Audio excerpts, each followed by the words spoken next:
We are back here on SportsLine talking football tonight. Just got done talking a little bit about the Titans. Marcus Mariota, what he has to do this year in year 3 of his NFL career for the Titans as they get set for training camp coming up next month. Number one, be 100%, which he believes he will be when he reports back for training camp. SEC Media Day is going on down in Hoover. Tennessee today.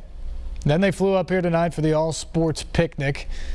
As they do every year, Butch Jones walking in fashionably late from Hoover and joining the thousands of fans that show up wanting autographs and wanting to shake the coach's hand.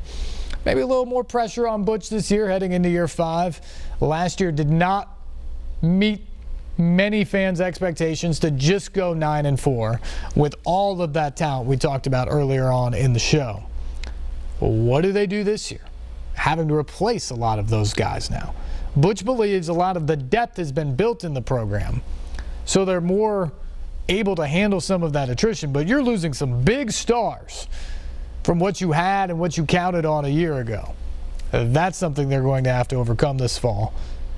Vanderbilt goes to Hoover tomorrow, and among their contingent is quarterback Kyle Shurmur, a guy who came on towards the end of the year 2 years ago, was an impact player for the team last year, and now this year they need him to take a real stride and be a really good quarterback for them. Running game should be fine.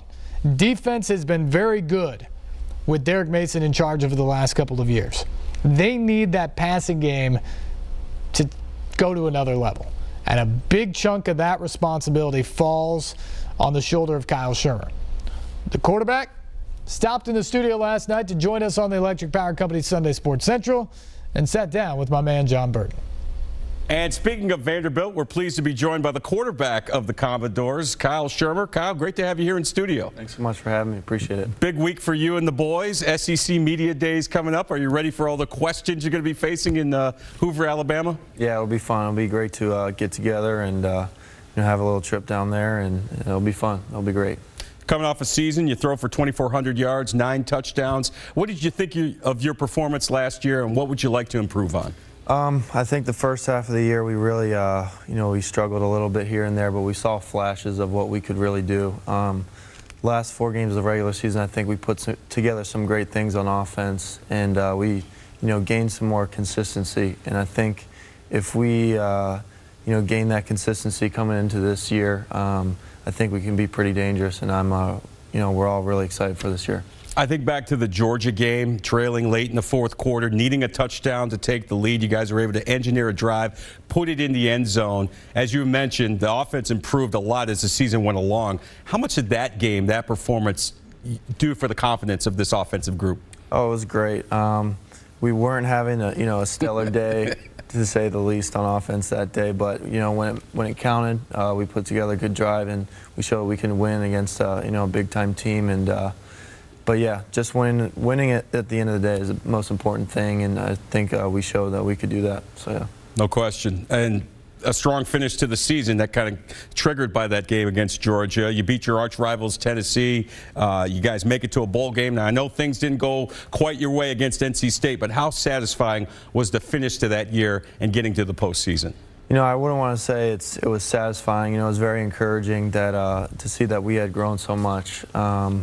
And it's really, been encouraging for this offseason. It's a shame we didn't send the seniors off the right way in the bowl game, but at the end of the day, I think it was really encouraging for this group coming back next year. As we could pick up where we left off those last 4 games of the regular season, that would be great. Now, when you look at your game in particular, what would you like to work on coming into this fall? Consistency. Yeah. That's the biggest thing. Across the board, offense, defense, special teams, we showed that we can do some great things across the board.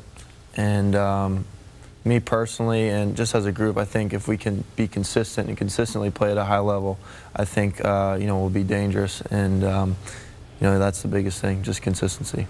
Now, immediately after that bowl game, your star running back, Ralph Webb, announced that he would come back and play 1 more season.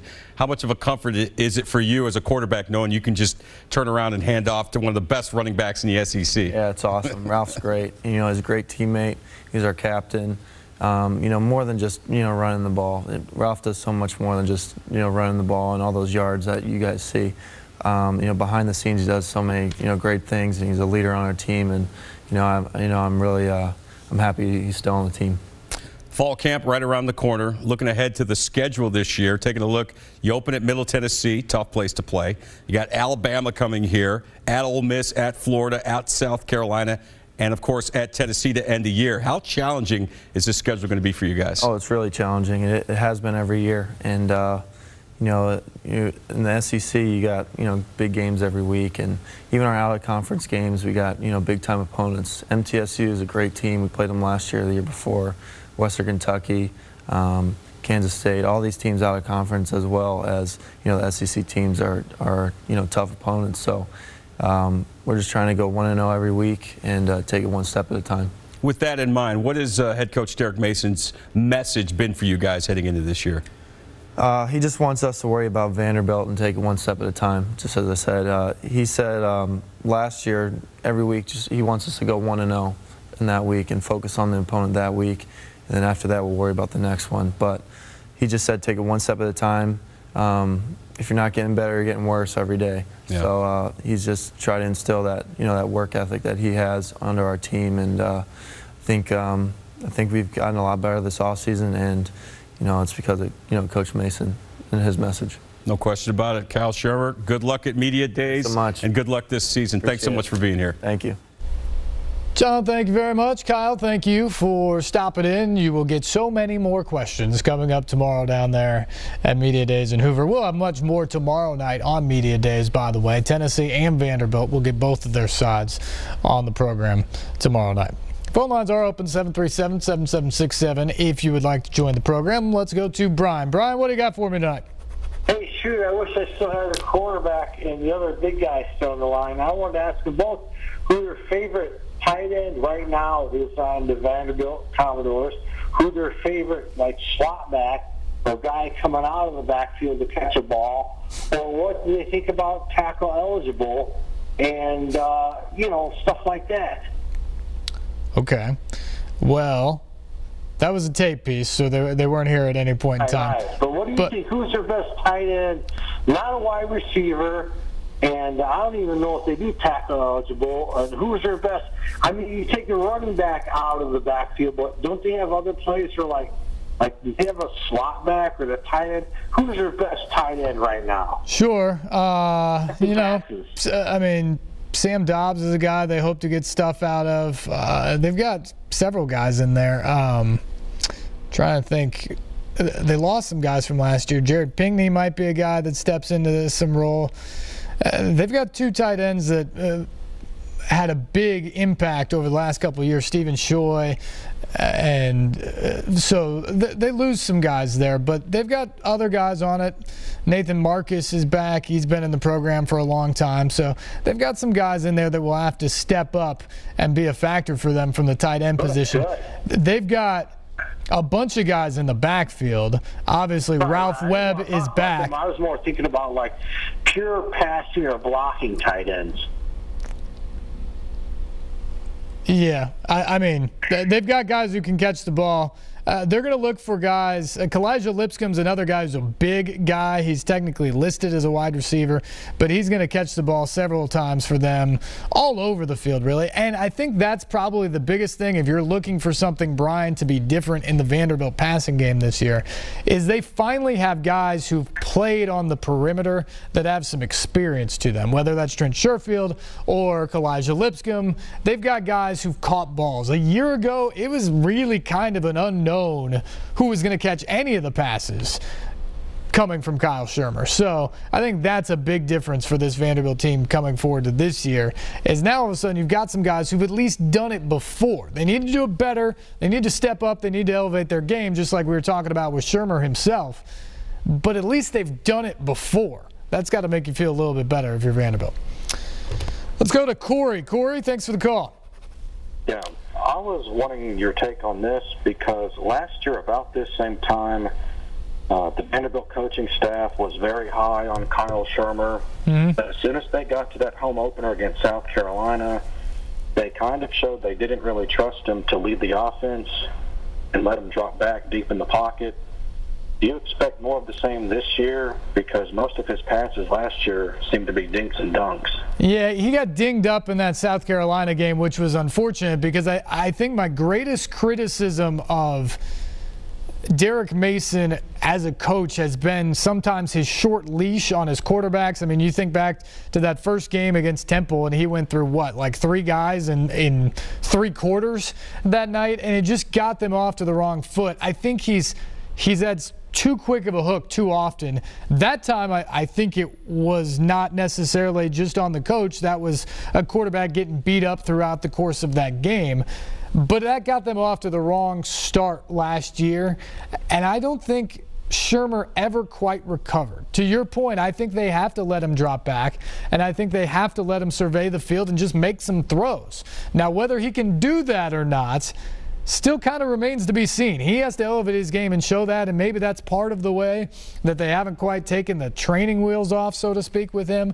But for this offense to be at its best this year, it can't just be all about that running game. He has to take the next step, and they're going to have to let him take that next step. So I'm with you. To some degree, they've got to let him go this year.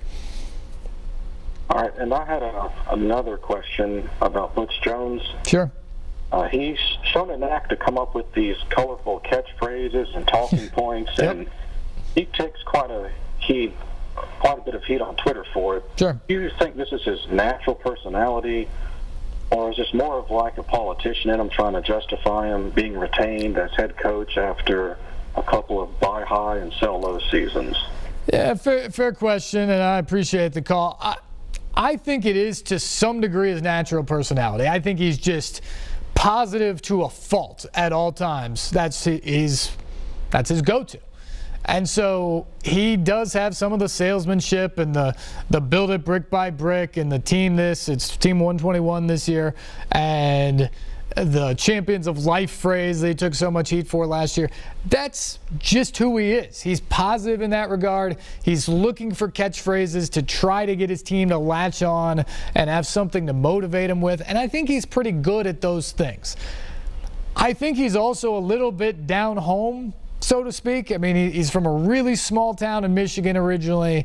He did not have the media coverage that he gets at Tennessee in either of his first 2 stops at Central Michigan or Cincinnati, and the scrutiny that goes with it. And I think at times he's botched his delivery when handling some of these things. When people wanted to criticize him last year, that was fair. That team wasn't living up to the expectations. You don't have to defend every part of that. And you don't have to say that they're champions of life even though that they're losing a game that's maybe inexplicable on the field. He hasn't gotten out of his own way at times. He's been his own worst enemy in terms of how he's dealt with the media. I don't think it's fake. I think sometimes it's not very savvy. I don't have any problem with the brick by brick or champions of this or whatever that you do in your locker room with your team. But when you're out talking to the media, and by extension your fan base and the nation, you have to understand how everything you say will be perceived.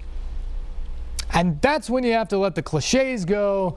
You can't be defensive, and you just have to be real. And to his credit, I thought Butch Jones did a very good job of that today. He was not defensive of his program. He was not defensive of what they were doing. I liked that. I think he went after it and said, we've done this. It's been good, the growth of our program. But we have to be better, and we want to do more. The fans aren't the only ones with the high expectations. Internally, we have those same high expectations. I like to hear that today. I thought that was refreshing from a guy that, to your point, uses too many of the cliches and the catchphrases. Today, I think he was on message and on point that, yep, we're reloading. It's a new look team. It's not the same guys that have been here the last couple of years at Media Day. But you know what? We're the University of Tennessee, and our expectations are to be a good football team and to compete in the SEC East and to win an SEC championship, and that has not changed even though some of the faces have changed. That's a good message. I think he stuck to that message today. I think he did a really good job in front of the media down there in Hoover. All right, we got to take a break. We'll come back. More SportsLine on the way right after this here on News Channel 5+.